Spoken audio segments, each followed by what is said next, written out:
And in today's episode, among other things, you'll see this. In China, researchers are using robots and artificial skin to create human clones. In addition, we'll also see that Eva has just received a body and can already walk. And I can't help but show you that the bionic hand and other body parts from One Core Tech are frighteningly realistic. Let's understand all of this.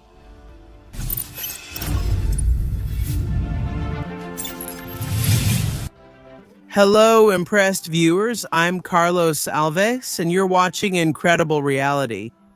And there's a technology that's already working in more than 180 countries, and that many Brazilians are already using. It's Nomad. And I'll be direct, okay? It helps you stop losing money. Nomad converts your money to the currency of the country you're in, whether that's Brazil or abroad. You open your account in just 5 minutes, get a virtual card, and then a physical one. You travel, shop online, or subscribe to foreign services with no hidden fees and no unpleasant surprises at the end. And pay attention to this, okay? Nomad has released a global SIM card that activates upon arrival at your destination. It works on Android and iOS, providing internet in 30+ countries. But who is Nomad? PES level. 1 to 4 gets 1 GB free at level 5. The internet is unlimited for 15 days, and Nomad is giving $20 cashback to new customers. But it's only for those who open an account right now using the code R20 on your first currency exchange transaction. So don't waste any time, my friend. Open your account through the link in the description or in the pinned comment. Or there's even a QR code on your screen. Get your cash back now and stop spending way more than you need to. And of course, you also help Realidade Impressionante keep bringing you the cutting-edge technologies you always love to see. Here, you help me and I help you. Thanks. And maybe you don't know this, but the robot revolution might not start with cold machines taking over factories, but with something much more intimate. The company, Eva.i, has just unveiled the body of its bionic robot V2.0, still in its early stages.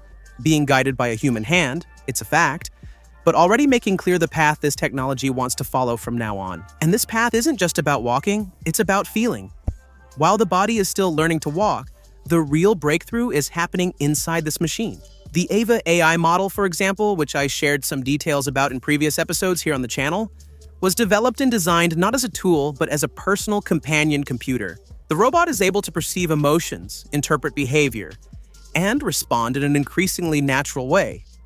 Over time, as time goes by, the idea is to create a real emotional connection between humans and machines.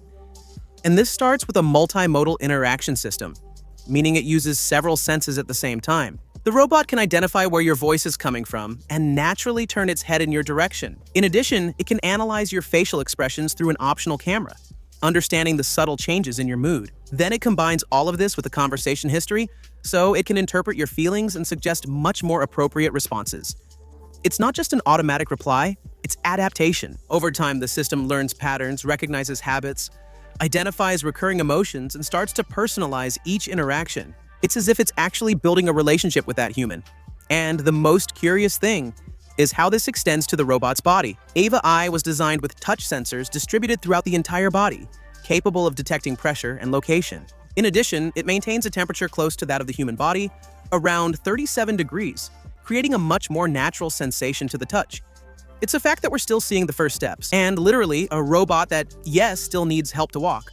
But at the same time, it already shows an increasingly sophisticated ability to understand human emotions. But maybe the most curious point of all this isn't the fact that the robot can understand emotions, but rather how much it needs to look human for this connection to really work. Because understanding feelings is only half the way, my friends. The other half is making the body keep up with all of that. And that's exactly where the next technology we're about to see starts to cross a very fine line. At some point in the next few years, you might shake someone's hand and not be sure if it's really a human. The Chinese company Workworm Tech is taking robotics into a territory that mixes fascination with a certain discomfort. They introduced a bionic hand with such an advanced level of realism that it actually confuses our brains. Fluid movements, natural joints, response to touch, and appearance. It really crosses that invisible line between artificial and human. And the most impressive thing is that this isn't just about aesthetics. This hand is part of a new generation of neuro-controlled prosthetics, developed to imitate not only movement, but also sensation. We're talking about devices capable of detecting pressure, responding to touch, and even transmitting stimuli like heat, for example. In practice, this means that the user not only moves the hand, but can feel the world again. All of this is thanks to a multi-layered bionic skin, which is designed to replicate the texture, temperature, and behavior of human skin. And beneath this skin, there is a structure that tends to mimic the human body itself. The fingers are built with fully articulated bionic skeletons, and these are capable of reproducing natural movements with great precision. And the technology is not limited to the hands. The guys are working on entire bodies so that the robots are indistinguishable from us, human beings.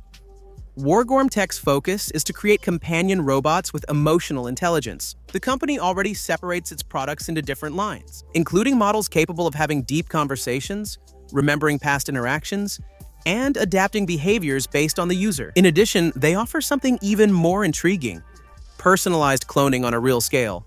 Robotic cloning, of course. In other words, if you have the money, you can pay and choose a robot with basically anyone's appearance.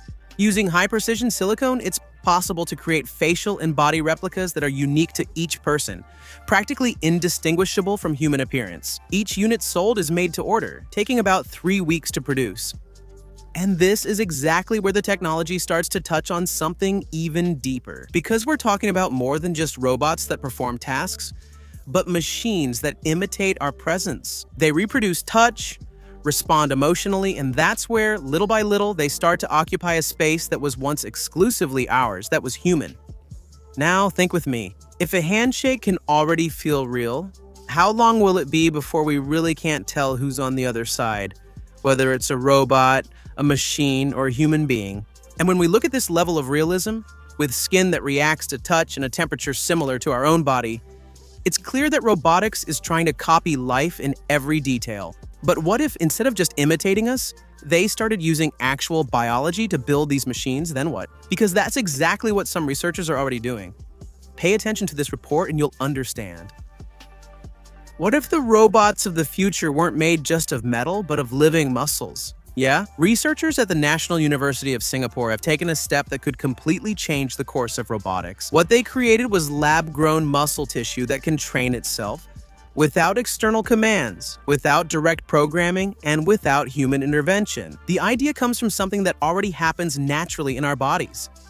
During development, immature muscle cells begin to contract spontaneously, and instead of trying to control this, the researchers decided to use this behavior in favor of the technology.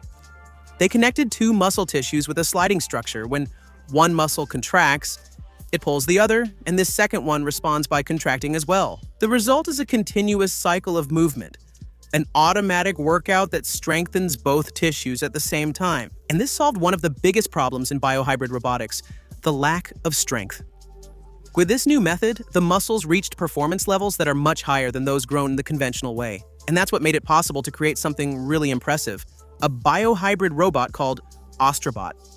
It's inspired by fish and uses these living muscles to swim. And the researchers managed to make the robot react to external stimuli, even to something as simple as the sound of a clap, for example. The robot senses the sound and responds as if it were really a reflex, as if, in some way, it were closer to an organism than to a machine that they are creating.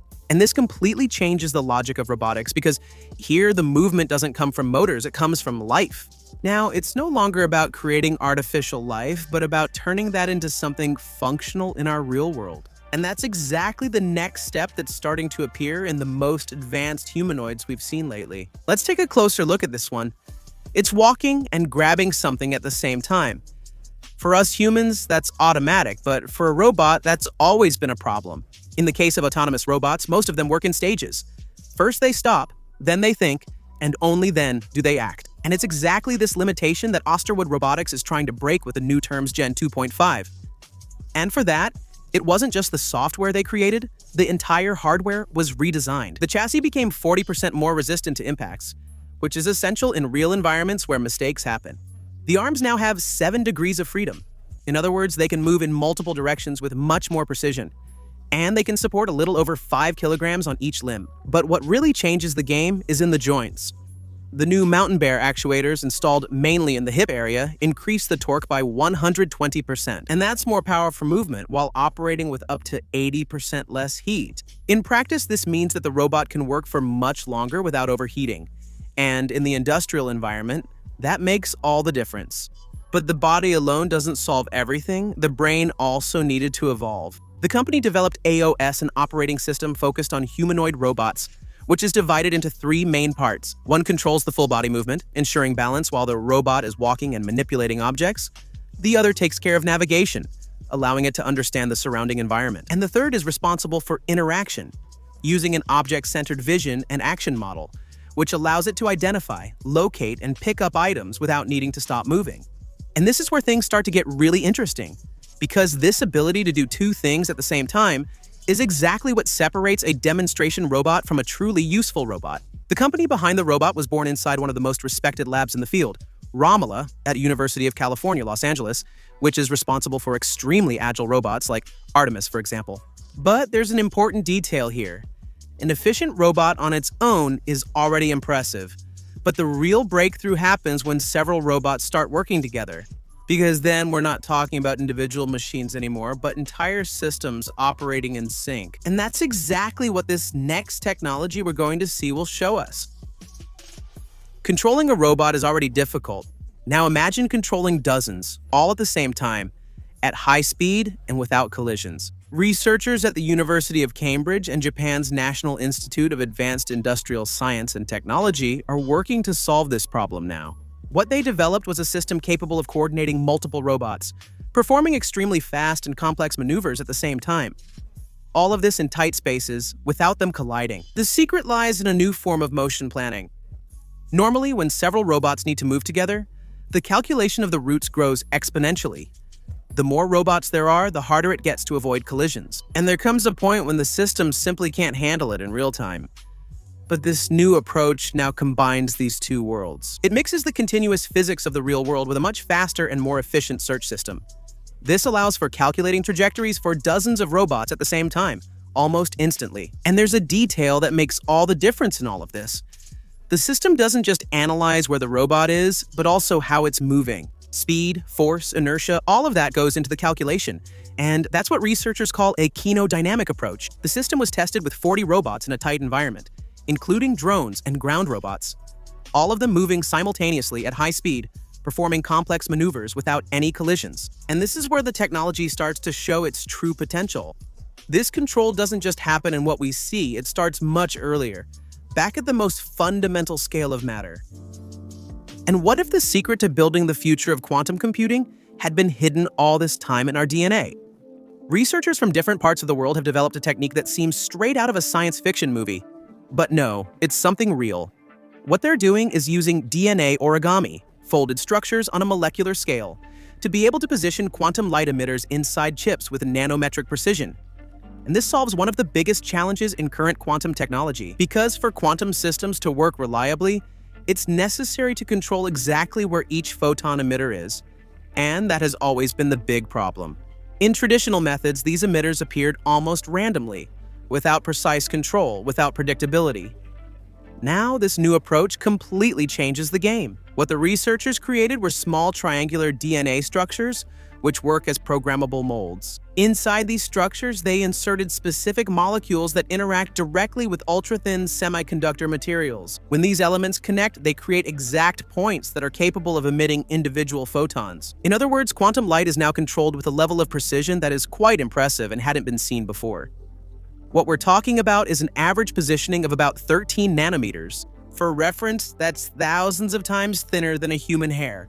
In addition, the system achieved an efficiency of about 90%, which is extremely high for this type of technology.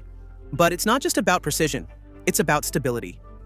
One of the big problems with quantum emitters has always been signal instability, with variations that seriously compromise performance. With this new method, however, the emitters showed much more consistent behavior, with low fluctuation and high reliability. This opens huge doors from ultra-secure quantum communication to much more compact and efficient quantum computers. The researchers state that this new method can be adapted for large-scale production, even at the wafer level, which means industrial manufacturing.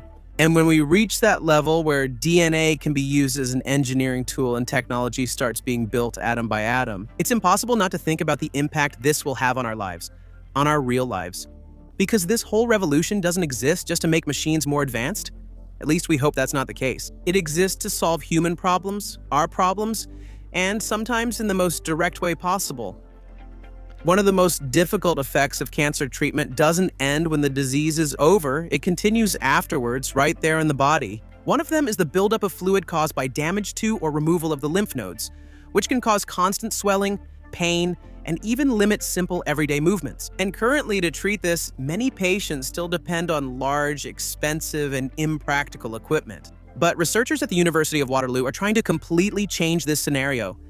They have developed a wearable compression sleeve that is connected to a device the size of a smartphone. This basic system is capable of replacing those bulky machines used in swelling therapy. The idea is to allow treatment to happen while the patient is living their normal life, meaning they don't have to stay still, connected to a large piece of equipment. The system works through inflatable chambers, which are inside the sleeve and expand and contract in a controlled way, applying pressure to the affected area. And the most interesting part is how all of this was miniaturized. The team integrated a pump, valves, and a system based on microfluidics. This is what controls the movement of fluids in microscopic channels. And this was done inside a single device, which is quite compact. This allows for very precise control of pressure and airflow, thus maintaining the effectiveness of the treatment, even in a much smaller form factor. In addition, the device runs on batteries and can be used for up to 8 hours straight. The first tests with human patients are already taking place, and the researchers are using this feedback to adjust comfort, fit, and usability. The goal now is to turn this prototype into a real product, available for those who need it. Yeah, my friends. In the end, all of this seems to be part of the same path. Robots that understand emotions, bodies that even imitate us or even use biology, machines that work together, and technologies built at the most fundamental level of matter. Everything evolving in the same direction. And maybe the most important question isn't how far all of this will go, but rather when. This revolution stops looking like technology and becomes part of our own lives. If you have the answer, leave it here in the comments because I want to read it, okay? If you enjoyed this episode, please like and make sure you're subscribed. Thanks for sticking with me. See you next time. Just choose one of the suggestions on your screen. Thanks, thank you, bye-bye, and I'll see you there.